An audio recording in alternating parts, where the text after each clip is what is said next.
அனைவருக்கும் தமிழ் புத்தாண்டு நல்வாழ்த்துக்கள். தமிழ் புத்தாண்டு அப்படின்னாலே நம்மளுடைய எல்லா வாழ்க்கையிலையும் ஒரு பிரகாசம், ஒரு சூரிய வெளிச்சம் மாதிரி. சூரிய வெளிச்சத்தை நேரடியாக நம்ம பார்க்க முடியுதா? அப்படி மின்ற மாதிரி ஒரு பிரகாசத்துக்குள்ளே நம்ம வந்துட்டோன்னு அர்த்தம். வருடங்கள் உருண்டோடி கொண்டு இருக்கிறது. வாழ்க்கையில் நிறைய வருஷத்தை கடந்து வரோம். வயசு ஏறிட்டுருக்கு, வாழ்க்கை குறைஞ்சிக்கிட்டு இருக்கு. எந்த வயசில் என்ன வாழ்க்கை வாழ்கிறோன்னே தெரியல, எந்த வயசில் எந்த வாழ்க்கை வாழ்கிறோன்னே தெரியாமல் வாழ்ந்துட்டுருக்கோம். இது மாதிரி சூழ்நிலைகளில் வருஷ பிறப்புன்றது வருஷம் வருஷம் வந்துக்கிட்டே தான் இருக்குது. அதில் இந்த தமிழ் வருஷத்தில் விசுவாசு வருஷம் அப்படின்ற வருஷம் பிறக்கிறது. இந்த வருஷத்தில் நம்ம லைஃப்பில் ஏதாச்சும் மாற்றம் ஏற்படுமா? ஏஜ் போகுது சார், மேரேஜ் பண்ணணும், ஏஜ் போகுது, செட்டில் ஆகணும், வயசு ஆகிட்டே வருது, ஒரு வீடு கட்டணும், பல கனவுகள். கனவே வாழ்க்கையாக இருக்குது. இந்த வருஷ பெயர்ச்சிகள்லாம் பார்க்குறோம். ஒரு இடத்துல சனி பெயர்ச்சி வருது, ராகு பெயர்ச்சி வருது, குரு பெயர்ச்சி, எவ்வளோ பெயர்ச்சி வருது. ஆனால் எந்த பெயர்ச்சியும் எனக்கு நடக்க மாட்டேங்குது. இப்படி பல குமுறல்கள் நம்மக்கிட்ட இருக்கும். ஒன்றே ஒன்று நல்லா தெரிஞ்சுக்குங்க, இந்த தமிழ் வருடப்பிறப்பு நம்ம வாழ்க்கையில் கண்டிப்பாக பிரகாசத்தை ஏற்படுத்தும் அப்படின்ற ஒரு நம்பிக்கையை முதல்ல நெஞ்சில் நிறுத்துங்க. நம்ம லைஃப்பில் நம்பிக்கை முதல்ல வச்சா சக்ஸஸ் தானாக நடக்கும். என்னங்க வருஷ பிறப்பு, எத்தனை வருஷங்க வந்துக்கிட்டே இருக்குது, இதில் நடக்கிறது தான் நடக்க போகுது அப்படின்னு சொல்லுவீங்க. ஒரு விஷயம் நல்லா தெரிஞ்சுக்குங்க, ஜோதிடத்தை பொறுத்த வரைக்கும் ஏன் ஜோதிடம் பார்க்குறோன்னா, நம்ம போகிற பாதையை நம்ம எண்ணத்தில் நம்ம சரி பண்ண முடியும். நீங்கள் இந்த உலகத்தில் எதை வேணாலும் நினைக்கலாம். நான் இன்றைக்கி ஒரு வீட்டு மெனை வாங்கணும், ஒரு இடம் வாங்கணும், நீங்கள் எது வேணால் நினச்ச அப்புறம் அடுத்த முயற்சி எடுத்துமான்னு பார்க்கணும். அதை ஆரம்பிக்கணும். அதை ஆரம்பித்தா தான் அந்த எண்ணம் சக்ஸஸ் ஆகும். அந்த முயற்சி ஆரம்பிக்கிறதுக்கு தசாபுத்திகளும் கிரகங்களும் சப்போர்ட் பண்ணணும். அதுக்கு அடுத்தது அந்த எண்ணத்திலே நம்ம கடைசி வரைக்கும் பயணிக்கணும். இதுக்கெல்லாம் நம்ம மனசு தான் காரணம். மனுஷனை மிகப்பெரிய உயரத்துக்கு கொண்டு போகிறது மனிதனுடைய மனம்தான். மிகப்பெரிய தாழ்ந்த நிலைக்கு கொண்டு போகிறது மனிதனோட மனசு தான். நம்ம தான் கடவுள், நம்ம தானே படைக்கிறோம் எல்லாத்தையும் வாழ்க்கையில். இது வரைக்கும் இத்தனை ஆண்டுகள், இது வரைக்கும் நம்ம வாழ்க்கையில் எதை படைத்தோம் படைக்கலை, இது எல்லாத்தையும் நிப்பாட்டுறோம். இப்போ இந்த வருஷம் நம்ம படைக்கிறோம். எதிர்பார்ப்புகளை முதல்ல குறைக்கிறோம். இன்னொருத்தவங்களை நம்புறதை நம்ம குறைக்கிறோம். எல்லாருமே ஒரு சபதமே எடுத்துப்போம். இந்த விசுவாச வருஷத்தில் இத்தனை நாள் நான் பட்ட கஷ்டத்திற்கு, இந்த பயிற்சிகள்லாம் சக்ஸஸ் ஆகாமல் போனதற்கு, அதற்கு காரணம் நான் மற்றவர்களை நம்பியது தான். நான் என்னை எப்போ நம்புகிறேனோ அன்றைக்கி வரக்கூடிய ஒவ்வொரு நாளும் வருஷ பிறப்பு தான் அப்படின்ற ஒரு சபதத்தை எடுங்க. இதுதான் நான் சொல்கிறது. சபதம் நீங்கள் எடுக்கணும். இந்த வருஷத்தில் நம்ம நம்பணும். எனக்கு என்ன திறமை இருக்கோ அதை வச்சு நான் வெளி உலகத்துக்கு வர போகிறேன். நான் நினைக்கிறத நான் நடத்த போகிறேன். இன்னொருத்தவங்களை நம்புறதை நான் நிப்பாட்டிக்க போகிறேன். இந்த எண்ணம் இருந்துட்டாலே நீங்கள் நினைக்கிறதுலாம் நடக்க போகுது. இந்த வருஷம் சிறப்பாக இருக்க போகிறீங்க. இந்த தமிழ் புத்தாண்டிலிருந்து அமோகமான வளர்ச்சியை பெற போகிறீங்க.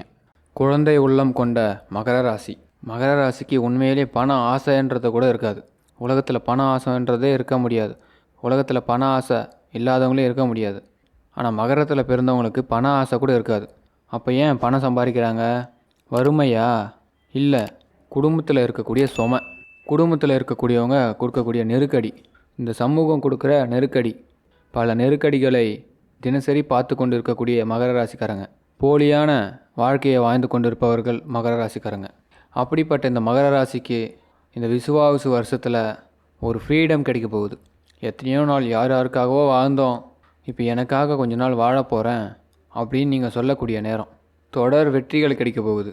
தொடர் வெற்றி, ஒன்று இல்லை ரெண்டு இல்லை. இந்த வருஷம் முழுக்க மகரத்தை பற்றி தான் பேச போகிறோம். இந்த குடும்பத்தில் யார் மகர ராசி இருந்தாலும் சரி, வருஷம் முழுக்க அந்த வேலையை செஞ்சு முடிச்சுடுவாங்க. இந்த வருஷம் முழுக்க அவங்களுக்கு ஏகாந்த நிலை, அவங்களுக்கு சக்ஸஸ் ஆக போகுது. தைரியம் அதிகமாக பிறக்க போகுது. ஒரு முடியாத விஷயத்தெல்லாம் எடுத்து செய்ய போகிறீங்க. அதாவது இந்த டாஸ்க்கை கொடுத்தா இவங்களால் முடியாதுன்னு நினைப்பாங்க.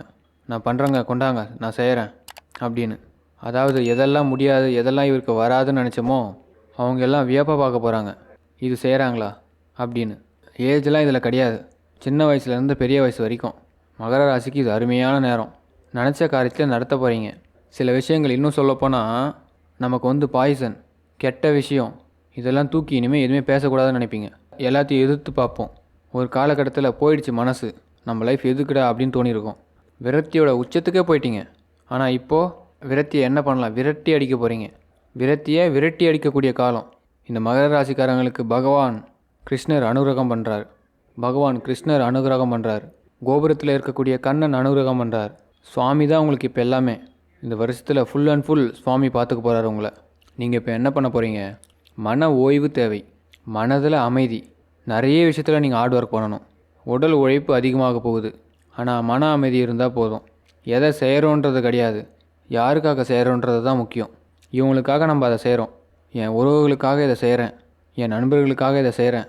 அது மாதிரி நிறைய வேலைகள் வந்துக்கிட்டே இருக்கும். சில பேருக்கு புதிய பொறுப்புகள்லாம் கிடைக்கும், பூமி லாபங்கள் கிடைக்கும். கிராமங்களில் உள்ளவங்க மாடு கன்றுக்குட்டி வாங்குவீங்க, நகை வாங்குவீங்க. சில பேர் மாடி தோட்டங்கள்லாம் போடுவீங்க. விவசாயத்தின் மீது ஒரு ஆசை வரும்.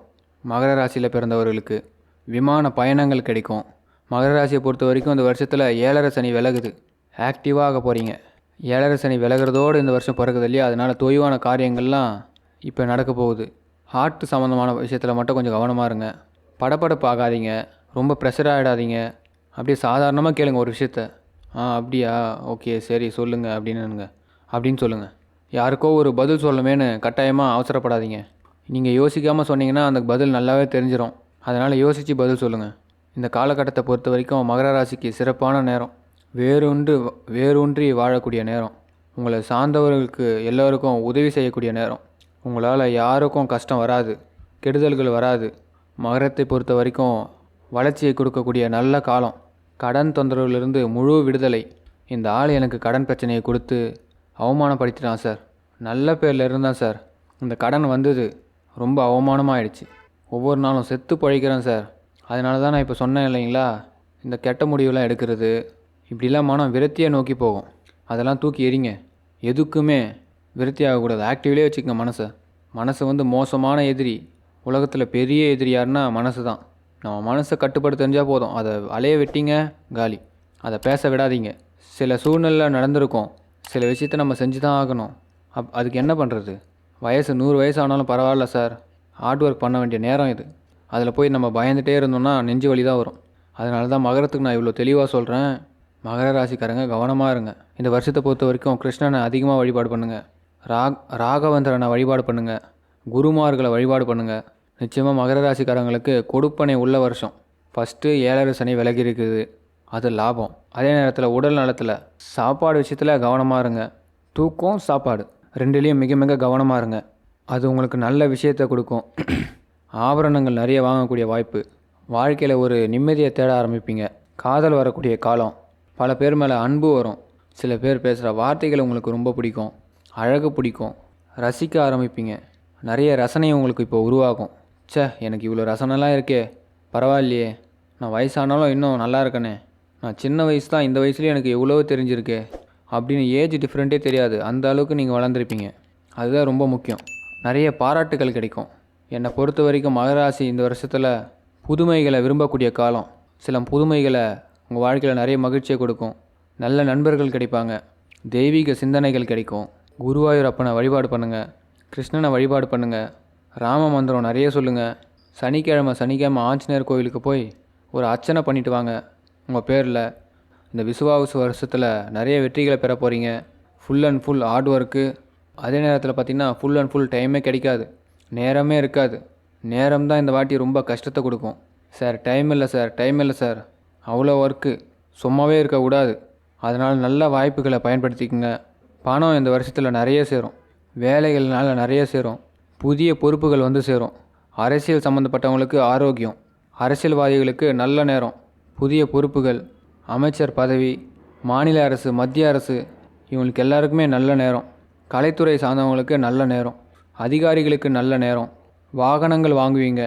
இந்த விசுவாச வருஷத்தில் கிடப்பில் கடந்த எல்லாமே ஆண்டவன் புரட்டி போட போகிறாரு. வீட்டில் பழைய விஷயங்கள் நிறைய கிடைக்கும். அதில் ஒரு லாபம் ஏற்படும். 7.5 சனியும் போயிட்டாரு. குரு 6ல் உட்காந்து கடனை அடைக்க ஐடியா கொடுத்துட்ருக்காரு. இந்த ராகுக்கு அது உங்களுக்குள்ளே ஒரு கட்டுப்பாட்டை உண்டாக்கி உங்கள் லைஃப்பில் ஒரு முன்னேற்றத்தை கொடுக்க போகிறாரு. ஸோ இந்த விசுவாச வருஷம் முன்னேறுவதற்கான வருஷமே தவிர உங்களுக்கு மகிழ்ச்சி குறையக்கூட வருஷம் கிடையாது. இந்த வருஷம் பக்காவாக இருக்குது, நல்லா இருக்குது. நன்றி. மறக்காமல் லைக் பண்ணுங்கள். ஒரு 500 லைக் வருதான்னு பார்ப்போம். மகர ராசிக்காரங்களுக்கு சப்ஸ்கிரைப் பண்ணுங்கள், பெல் ஐக்கனை கிளிக் பண்ணுங்கள். தொடர்ந்து மகர ராசி வீடியோ வந்துக்கிட்டே இருக்கும். கமெண்ட்டில் சொல்லுங்கள், முந்தைய ஆண்டு விட இந்த ஆண்டு எப்படி இருக்குன்னு நினைக்கிறீங்க அப்படின்னு ஷேர் பண்ணி விடுங்க உங்கள் குடும்பத்தார்களுக்கு. நன்றி.